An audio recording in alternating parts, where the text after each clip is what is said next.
Majority of high schools here in Kern County are getting back to some form of normalcy this week as their teams return to campus for conditioning workouts. Of course, a lot of prep has gone into these schools to make sure that their return to sports are safe, with the only 2 private schools in the county relying on athletic trainers for much of that prep, as those are the only 2 schools in the county that have certified ATs on campus. It's a lot easier to deal with something when you have a plan than it is to just try and react to it. According to state laws, California is currently the only state that does not regulate the profession of athletic training. Here in Kern County, the only 2 private high schools, Garces Memorial and Bakersfield Christian, have certified trainers.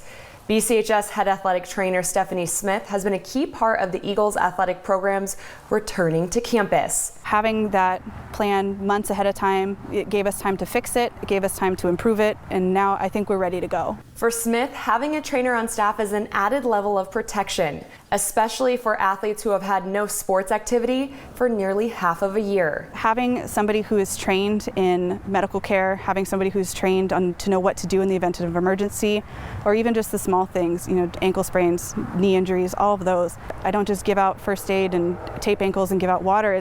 We're treating the whole athlete. Smith's biggest concern is injuries, as there has been a high number for athletes who have already returned in the college and professional ranks. That's just a direct result of not being able to condition and not having enough time to acclimate to the demands that sports have on your body. She also worries about the other local schools who do not have certified athletic trainers. I know that Kern High School District, their number 1 priority, of course, is protecting their students, but I would really advocate for them to have athletic trainers on staff. Stan Green of the Kern High School District, who oversees athletics, says that KHSD continues to make strides in healthcare, having gone from just 3 certified nurses for the whole district to 1 on each campus in the last 10 years. Now, in an ideal world, we'd love to have athletic trainers on every campus, but the reality is our reporting mechanism for injuries was 80% happened during the school day.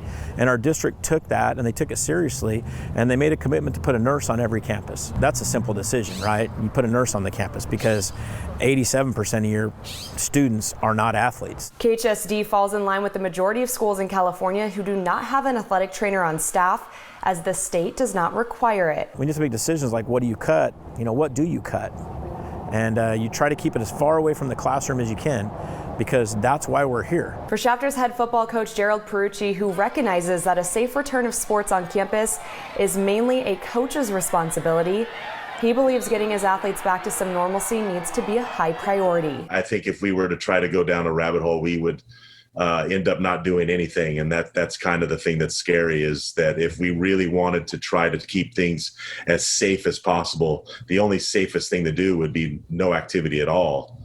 But I think the worst thing that you can do is no activity at all. It was so obvious the first couple of weeks that we were back doing sports, how excited the kids were to be back, how much they needed to be back, how much they needed some kind of structure, something to do other than, sitting at home and being in front of a computer screen doing schoolwork. While Smith would like to see more athletic trainers across the county, she, like many of the people I spoke with who have close ties to high school sports here in town, can all agree that getting these kids back to some form of normalcy with a return to sports activity, at least what is allowed right now, is a step in the right direction.